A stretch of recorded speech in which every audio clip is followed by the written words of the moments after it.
Oke ya, kita lanjut ya.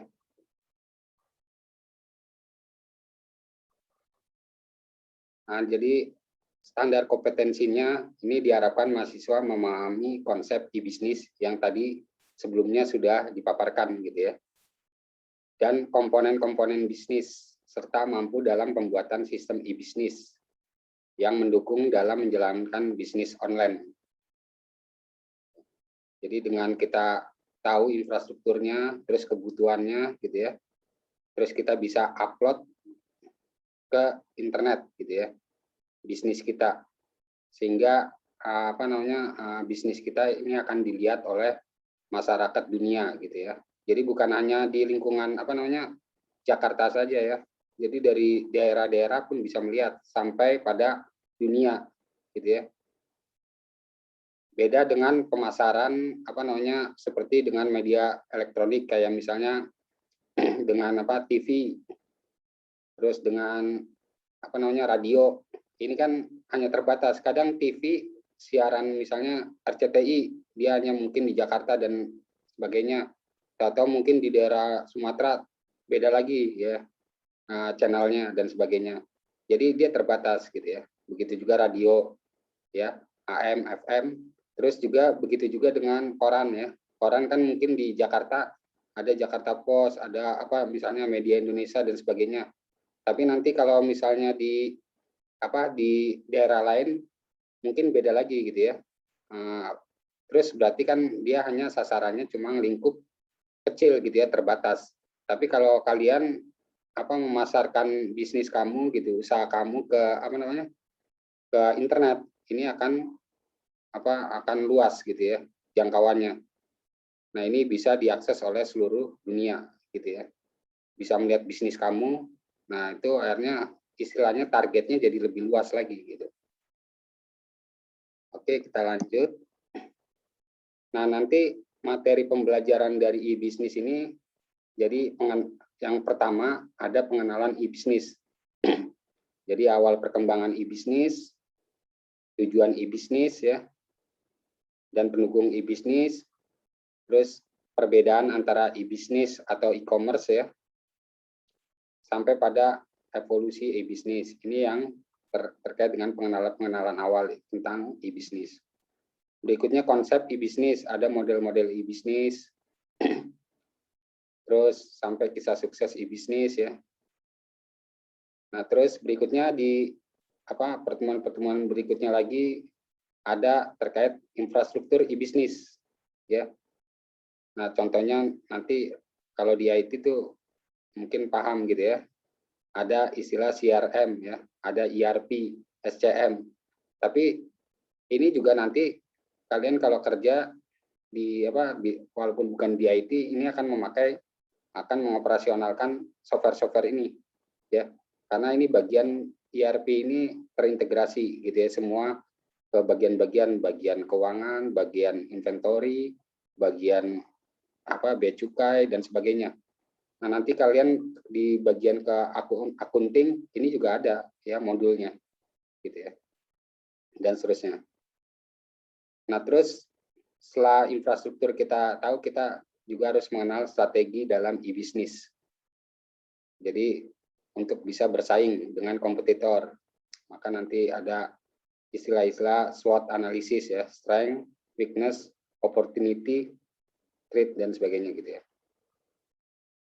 Berikutnya membangun usaha dalam konteks e-bisnis. Jadi target pasarnya, terus nanti produknya apa gitu ya. Terus kita bisa misalnya kalau belum bisa membuat web, kita pakai blog ya, atau pakai sosmed, itu untuk memasarkan, atau pakai Instagram dan sebagainya gitu ya. Berikutnya ini referensi tambahan gitu ya. Nah, ini bahan ajar ini saya dapatkan dari internet gitu ya. Tapi ini istilahnya sudah sudah ada dari pertemuan 1 sampai pertemuan ke-13 ya, dan seterusnya. Jadi sudah lengkap, nanti saya akan bagikan gitu ya, nanti bisa dibaca-baca. Nah, ini kurang lebih pertemuan yang awal gitu ya. Nah, itu masih skema aja gitu ya. Jadi kita akan masuk ke yang di sini part 2 ya, definisi terkait dengan e-bisnis. Nah, sebelumnya ada yang mau ditanyakan?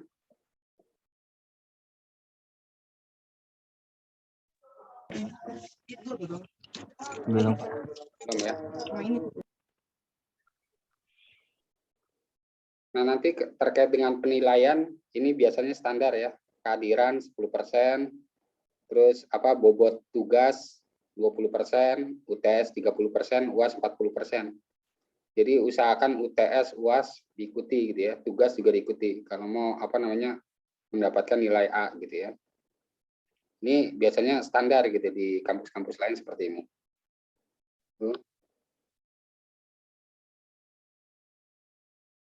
Oke, kita ke pertemuan yang istilahnya terkait dengan materi e-bisnis. Nah, di sini kelihatan jelas kan ya PDF-nya, tulisannya. Jelas, Pak. Jelas ya. Nah, jadi jelas, Pak. Di sini definisi e-bisnis adalah aktivitas yang berkaitan secara langsung maupun tidak langsung dengan proses pertukaran barang atau jasa dengan memanfaatkan internet. Jadi medianya ini internet ya, sebagai media komunikasi dan transaksi. Jadi sekarang banyak ya, kita mau beli produk barang di Tokopedia, startup ya, atau di Bukalapak dan sebagainya, itu kan kita di situ bisa chat itu kan masuk ke kategori komunikasi gitu ya. Terus setelah chat, oke, barangnya ada, ready, yes, siap, kita bisa transaksi gitu ya, transaksi di situ kita masukkan bukti pembayaran. Setelah itu diproses ya, diproses oleh penjual, barangnya akan dikirim, terus ini akan sampai ke rumah gitu ya. Nah, terus yang sebagai mediumnya ini yang terkait wadah untuk transaksi antara si user dengan atau si pembeli dengan penjual, ini adalah yaitu ya media startupnya itu ya, seperti kayak tadi ada Lazada, Elevenia dan sebagainya. Dan salah satu aplikasi teknologi internet yang merambah dunia bisnis internal, melingkupi sistem pendidikan ya, pelanggan, pengembangan produk, dan pengembangan usaha.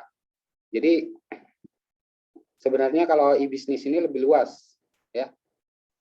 Kan ada istilah e-commerce ya. Nah, e-commerce kan terkait dengan penjualan saja gitu ya. Penjualan. Tapi kalau e-bisnis ini mencakup e-commerce, ada lagi e-learning ya. Ada lagi macam-macam lagi ya. E-education dan sebagainya ya. Terus jadi dia istilahnya globalnya gitu ya, bisnis-bisnis yang melalui via internet. Oke, itu tadi sekilas definisi dari e-bisnis. Nah, nanti di bisnis arsitekturnya gitu ya, untuk membangun sebuah wadah yang tadi yang kayak misalnya startup Tokopedia, Bukalapak ya, Lazada, ini kan dia program basis web ya. Nah, basis webnya itu nanti dibuatnya dengan bahasa pemrograman. Itu sekilas saja. Nanti tapi sekilas kalian harus ya ada gambaran gitu ya. Ada gambaran tahu di belakangnya seperti apa gitu ya. Nah, nanti di e-bisnis ini ada juga mencakup supply chain management, CRM ya. Ini yang terkait dengan klien relasi manajemen gitu ya. Terus ada enterprise resource planning, ERP ya. Ada DBMS, database management system dan sebagainya. Ini bisnis arsitekturnya. Terus nanti ada software, ada sistem operasinya ya di sisi server. Terus ada jaringannya, jaringan. Jadi internet itu secara tidak langsung itu yaitu kumpulan jaringan komputer, ya. Terus ada server program apa misalnya Tokopedia, server program Lazada gitu ya dan sebagainya. Nah, terus kalau dijabarin lagi network hardware misalnya ada switch, ada router, ada macam-macam ya, access point dan sebagainya. Kalau server ini nanti ada perangkatnya kayak misalnya Dell, terus HP ya, Fujitsu dan sebagainya. Ntar sistem operasi kalau dijabarin lagi ada Windows, ada Linux, ada macOS dan sebagainya. Ya. Nah, ini sekilas tentang bisnis arsitekturnya. Nah, berikutnya kalau apa kesabnya dari e-bisnis ini ada turunannya yaitu e-commerce. Ya. Karena bisnis kan itu istilahnya biasanya ada transaksi-transaksi ya, menjual barang sehingga apa mendapatkan masukan dan sebagainya. Nah, di sini definisi e-commerce ini proses membeli dan menjual atau tukar-menukar produk, jasa atau informasi melalui komputer ya. Melalui komputer dengan medianya internet gitu ya. Bukan hanya komputer aja. Kalau komputernya tidak ada jaringan komputernya, ya berarti dia stand alone, berdiri sendiri ya. Tidak bisa transaksi. Tapi kalau kita ada mediumnya internet tadi ya. Nah, ini kan bisa menjangkau antara apa si pembeli dan penjual secara virtual ya. Atau secara ini ya, cyber ya, dunia maya. Nah, berikutnya ini adalah flow, alur ya. Jadi kalau di belakangnya ini, di belakang kalau misalnya kalian nanti kerja misalnya di startup, di mana Elevenia atau apa gitu ya, ini alurnya kurang lebih seperti ini. Ya. Jadi customer atau pembeli ya, ini mau beli barang, produk, dia menggunakan laptop, terus dia akan apa mencari ini ya startup yang dia inginkan gitu ya. Misalnya di Tokopedia agak murah atau di Bukalapak juga murah nih, dia akan mencari di situ. Nah, kemudian dia akan ini ya, transaksi kalau oke ada produknya, ini akan ini apa dia akan membayar membeli gitu ya. Dengan dia transfer ke bank, ya kan? Bank. Nah, ini kan bisa menggunakan kayak mobile banking ya, internet banking, ATM dan sebagainya. Setelah itu dia transfer ke bank ini dia mempunyai apa istilahnya nomor rekening masing-masing istilahnya penjual dan pembeli gitu ya. Pembeli dia mempunyai bank misalnya Mandiri, penjualnya banknya BNI gitu ya. Dia mandiri ke BNI. Ntar akan ada feedback, umpan balik berupa struk ya, berupa bukti, oh sudah, istilahnya sudah tertransfer berhasil. Kemudian dari sini akan dikirimkan bukti transaksi ini kita upload kan, biasanya kalau kita membeli kan kita upload gitu ya, bukti transaksi. Ini saya sudah apa transfer, sudah membayar. Gitu. Akhirnya yang dari penjual ini store ya, dia mengirimkan paketnya ke apa jasa pengirim kayak misalnya JNE ya, ada JNT ya, terus ada macam-macam Tiki dan sebagainya. Kemudian akan ada pengiriman dari kurir ya, kurir sampai pada ke rumah gitu, sampai pada ke rumah masing-masing. Nah, ini adalah flow apa namanya proses gitu ya, pembelian barang, alurnya seperti ini. Jelas ya? Bisa dipahami ya? Bisa, Pak. Oke. Saya ambil tensi dulu.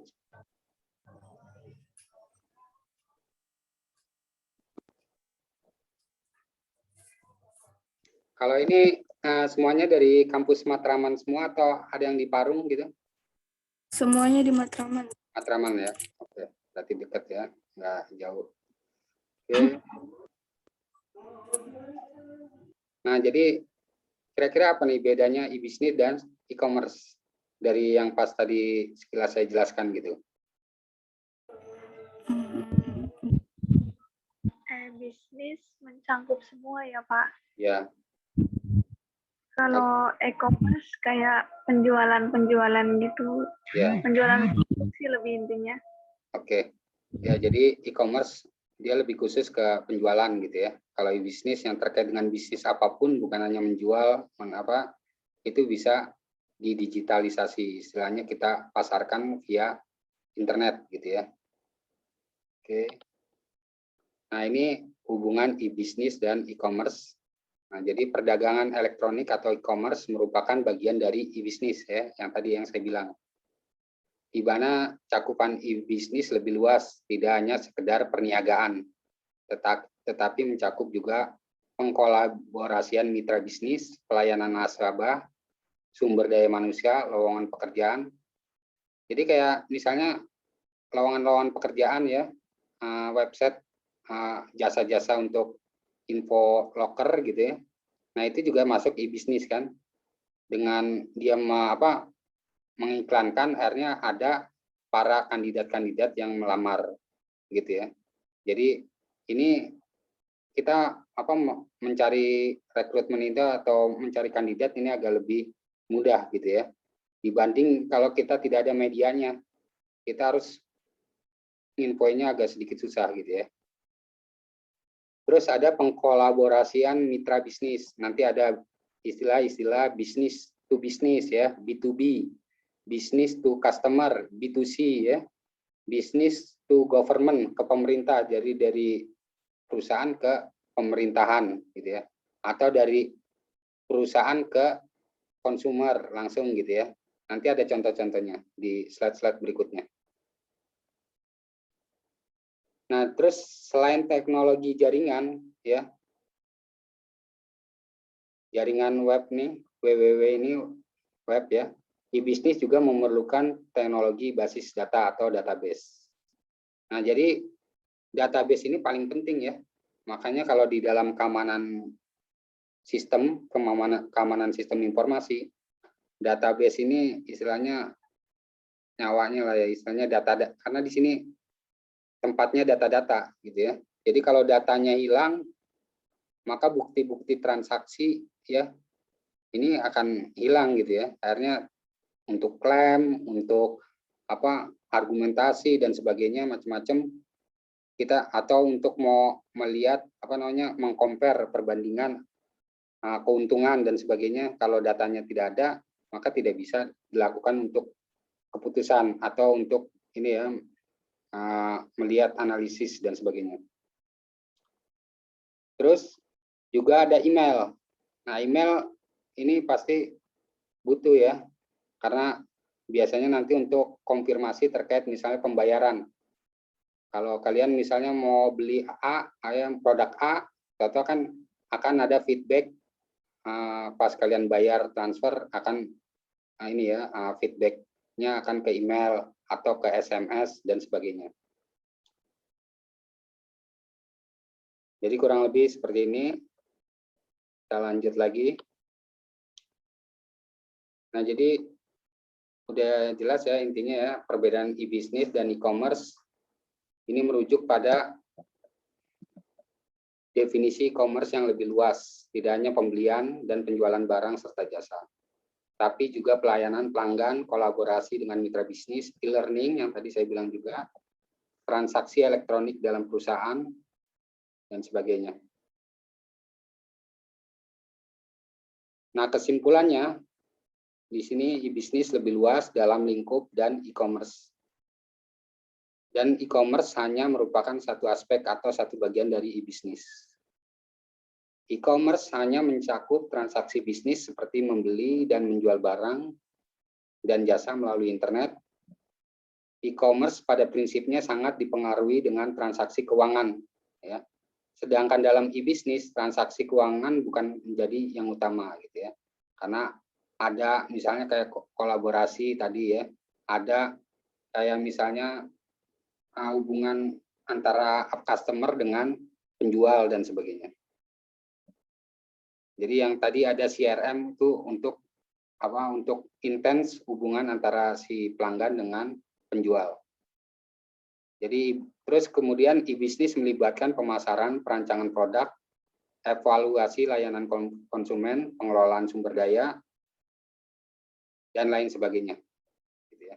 Ini terkait perbedaan e-bisnis dan e-commerce. Nah berikutnya, ininya ya, dimensi ruang lingkup e-bisnis ya. Di apa sih kolaborasi, transaksi, informasi ya, dan sebagainya.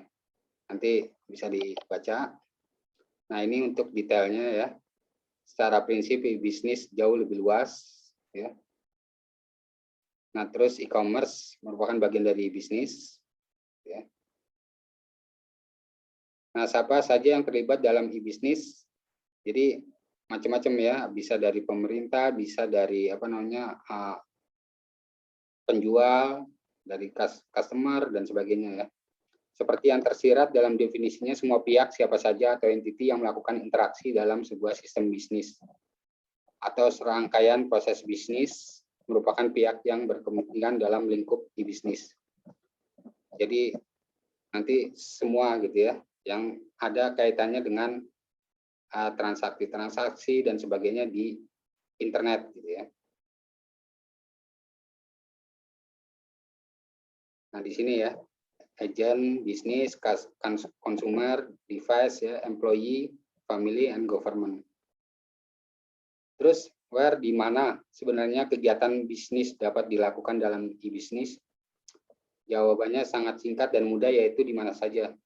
Sejauh pihak yang berkepentingan memiliki fasilitas elektronik digital ya, sebagai kanal aksesnya, akses channelnya. Nah itu ya. Terus sekarang kan zamannya juga cloud computing ya. Cloud computing itu maksudnya kita menyimpan data gitu ya, semuanya bisa via ini ya, via internet gitu ya. Seperti kayak di smartphone kita ada Samsung Store ya, ada apa Google Drive, ada Dropbox dan macam-macam. Nah ini kita menyimpan ke cloud, terus kita bisa membuka file-file kita itu di mana saja ya. Misalnya kita lagi ada di kantor, kita ada di rumah, kita ada apa namanya di kampung. Kita mau buka, selama kita connect internet, kita mau ngambil file yang tadi disimpan di internet, di cloud, di Google Drive, itu kan bisa ya. Sekarang sudah mudah. Kalau dulu kan sebelum ada cloud, kita menyimpannya ya kalau nggak di flash disk ya, atau di komputer, atau di apa smartphone gitu ya. Tapi kita belum bisa untuk transfer secara ini ya, secara mudah melalui cloud. Tapi dengan sekarang trennya ke arah cloud computing sekarang mudah gitu ya. Terus kenapa e-bisnis? Nah ini lebih untung, lebih berpeluang gitu ya. Lebih banyak ininya lah ya, keuntungannya.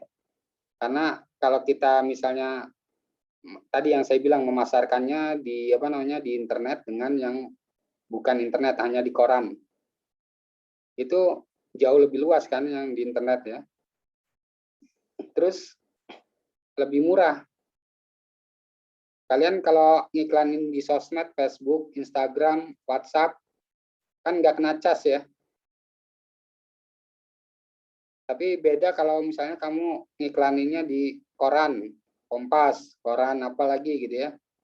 Atau di TV, itu satu iklan durasinya misalnya di TV berapa menit, itu berapa bayarnya, biayanya gitu ya. Terus atau di koran lebarnya berapa kali berapa, itu bisa kena berapa ya, berapa puluh, berapa ratus dan sebagainya. Kalau yang di TV bisa jutaan, tergantung durasi dan sebagainya. Tapi kalau kamu di internet, kamu nggak ada kan terkait dengan itu, kamu bebas-bebas aja. Gitu. Paling sekarang ada regulasi mau mengatur terkait dengan ini. Tapi sebelumnya kan free aja ya, kita ngiklanin, ya udah nggak kena cas, nggak kena apa gitu ya. dan sebagainya. Jadi lebih untung ya. Terus lebih berpeluang kita mempunyai jaringan-jaringan yang lebih luas gitu ya. Yang tadi yang saya bilang. Nah, ini awal perkembangan e-bisnis. Ini ya. Jadi tahun 70-an aplikasi e-bisnis pertama kali dikembangkan dan digunakan sebagai transaksi pembayaran melalui internet yang disebut dengan electronic fund transfer ya. Terus ada electronic data interchange. Ya. Kemudian pada tahun 90-an di mana teknologi web semakin maju. Karena tidak hanya menampilkan data saja, melainkan sudah mampu menampilkan data gambar, suara, animasi, bahkan video. Nah, dulu zaman saya kuliah, internet belum ada ya. Internet paling di kampus. Terus, HP pun kita nggak ada gitu ya. Smartphone di zaman saya kuliah nggak ada. Ada, tapi hanya orang-orang tertentu yang mungkin punya, yang kaya lah istilahnya ya, megang HP. Ya kita seandainya punya HP yang jadul ya, yang dulu monoponik, terus hanya bisa untuk SMS dan SMS dan nelpon aja. Kalau sekarang kan udah ada aplikasi untuk game-nya ya, terus ininya lebar-lebar gitu ya, layarnya lebar-lebar gitu ya. Terus zaman saya kalau ngirim-ngirim lamaran kerja gitu ya, itu saya harus ke pos ya, ke pos kirim, pertama fotokopi dulu ya berkas-berkas, terus print CV dan sebagainya, print CV, terus kemudian kirim,